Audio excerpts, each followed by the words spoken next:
Alright boys, so we've gotten the full reveal of the new Atlas tree, including all of the keystones for 3.18, and I do have to say that it's going to feel familiar, but there's definitely some major changes that you need to be aware of, particularly these keystones, as well as some very important notables that I think are going to make or break your current Atlas strategy. It's going to be extremely important to know how a lot of these keystones and such work, know when to take them, when to not take them, as well as maybe you need to just take some of them for a little bit and then unspec them later. Remember boys, if these videos are helping you out or you're enjoying all the content, make sure to give this video a like, subscribe to the YouTube channel, hit that notification bell to stay up to date with all the latest videos.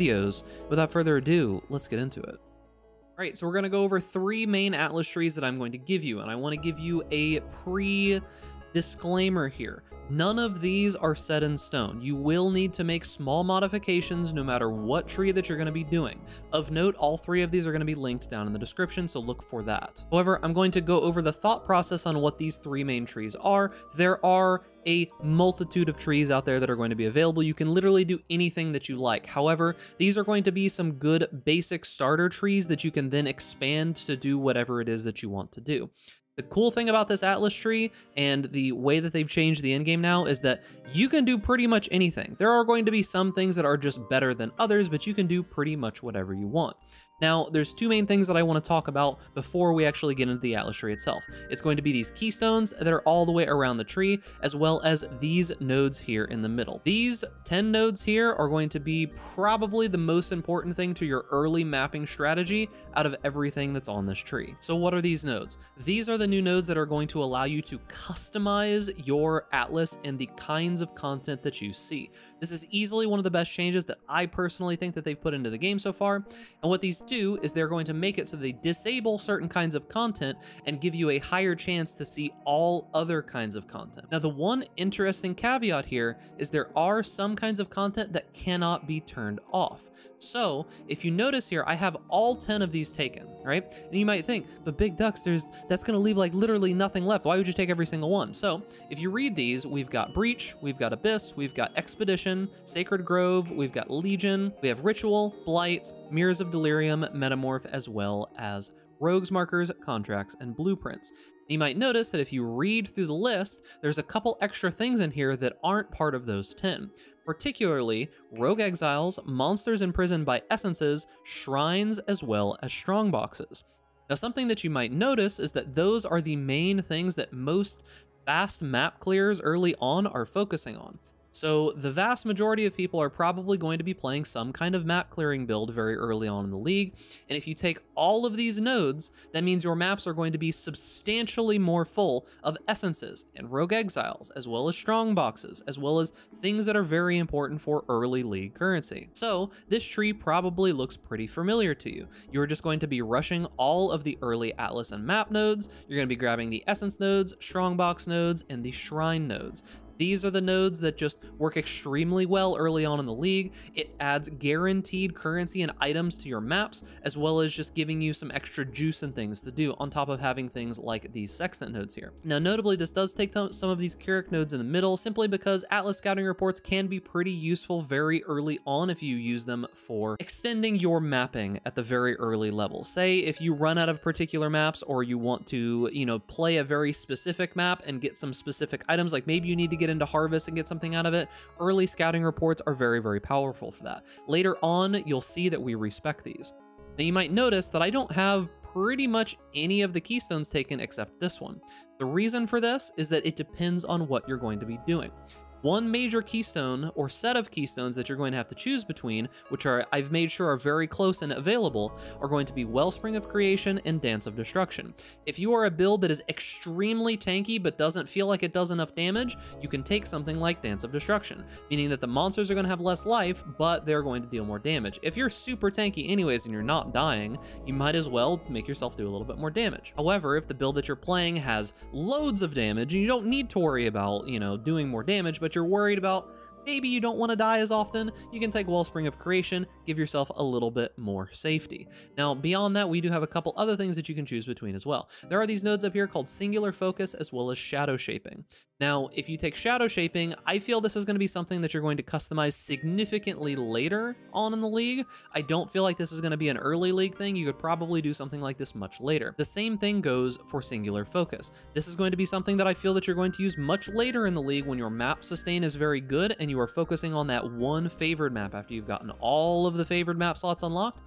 These are not going to be as super useful very early on. Now, moving on to the next keystone that we're going to talk about here is going to be Stream of Consciousness. I feel that this is going to be super, super important very early on, but you should try to stop using this relatively quickly.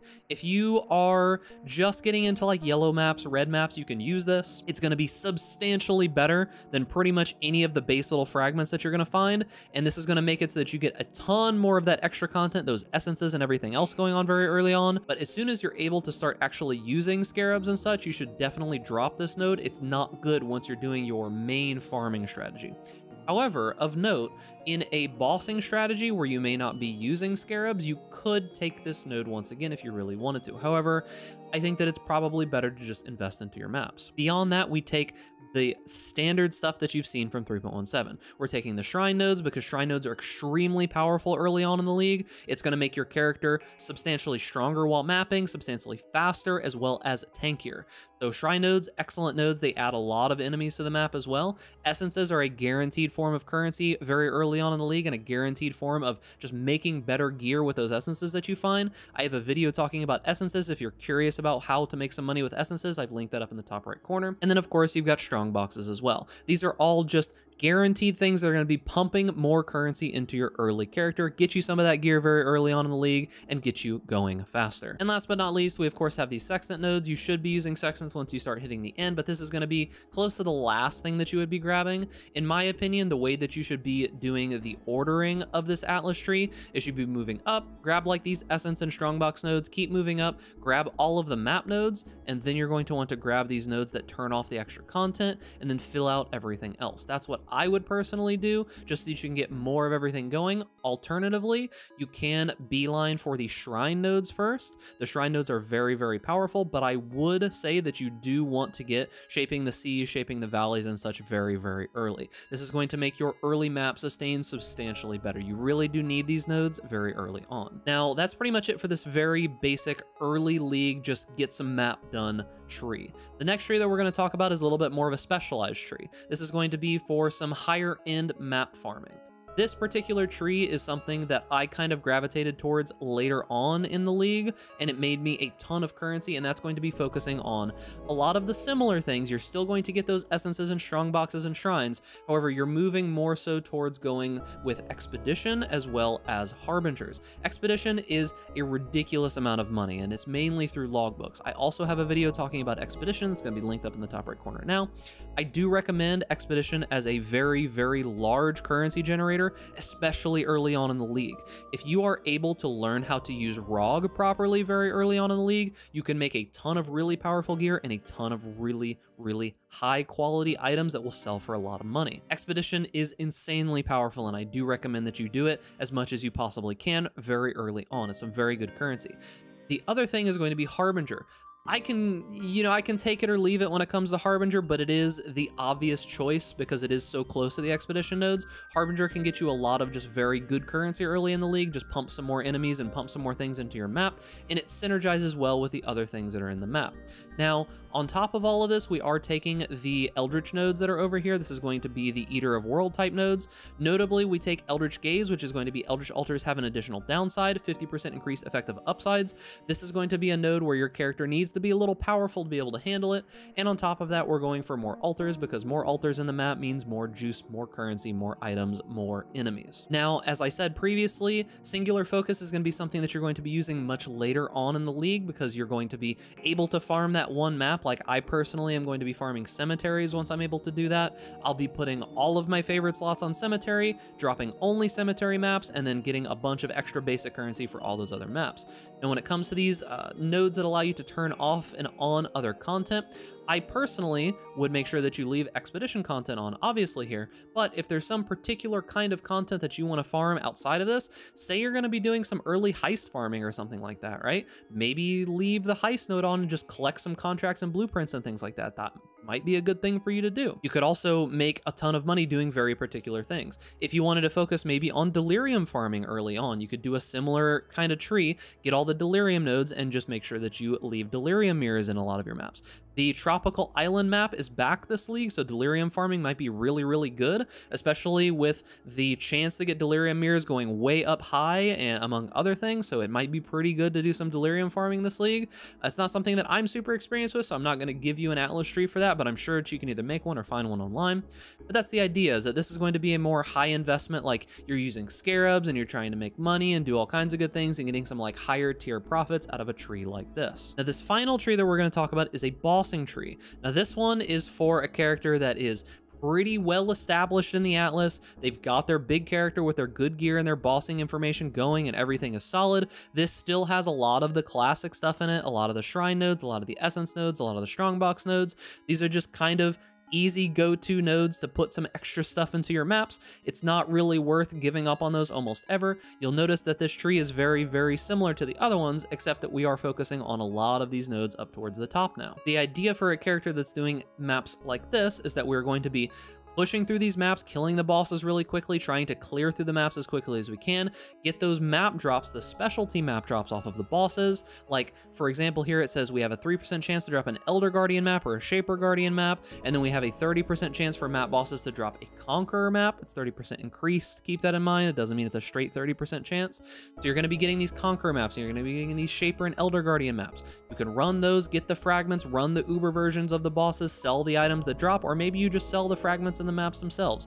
Either or, you can modify the tree in which way you like. I do suggest that if you're doing the bosses yourself, that you are running invitations for them constantly as well. You need to be making sure that the Maven is inhabiting all of these and you are running the associated invitations. You're running them with Height of Hubris. This is going to be something that you know really, really powerful build for, but if you can get this going and you can run through all this content and get a ton of currency out of it, this is going to be most impactful very early on in the league when people are, you know, not able to get access to some of this content very early on and not able to get access to some of these items.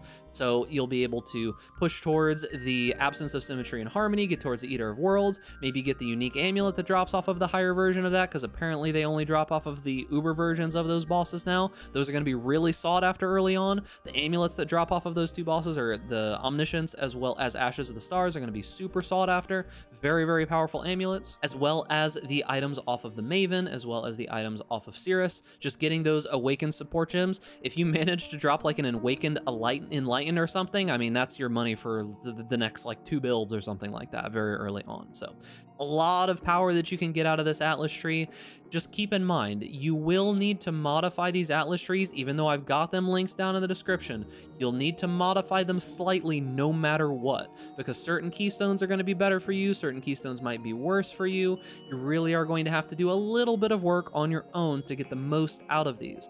Now, these aren't going to be guaranteed the best trees or the most optimal trees or anything that exists ever, but these are going to be good stepping stones for you to be able to take and modify them to how you end up wanting to play your game. That's the cool thing about this Atlas tree. Anybody who tells you that they have the 100% most ideal, most efficient whatever tree is either like lying to you or not realizing that they're lying to you. Because the big thing about this is that the most powerful Atlas tree that you can get is the one that works best for what you want to do. The one that you are most likely to actually farm, the one that will actually get you going and get you doing content. Obviously, there's going to be ones that are better and ones that are going to be worse, but say you hate bossing. Do you really think that you should be doing this bossing tree that has all this stuff in it? No, because you're going to be hating yourself and you're not even going to want to play the game. I'm going to make a video talking about actually having fun in Path of Exile here soon, so make sure to look out for that.